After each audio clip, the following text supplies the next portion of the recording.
If the Hogwarts Legacy is not saving the game, the reason is usually Windows defined as controlled folder access.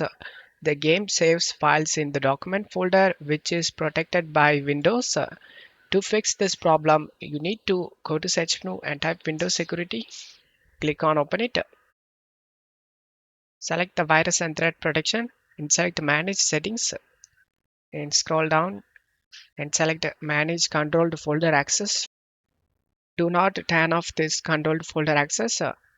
Instead of turning off, select this Allow an app through controlled folder access and select Yes option.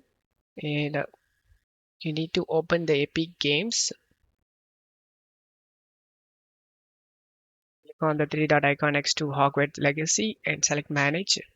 And select this folder icon to open the install location. Copy this file path. And after copying it, select Add an allowed app and select Browse all apps. Paste the path we copied and press enter.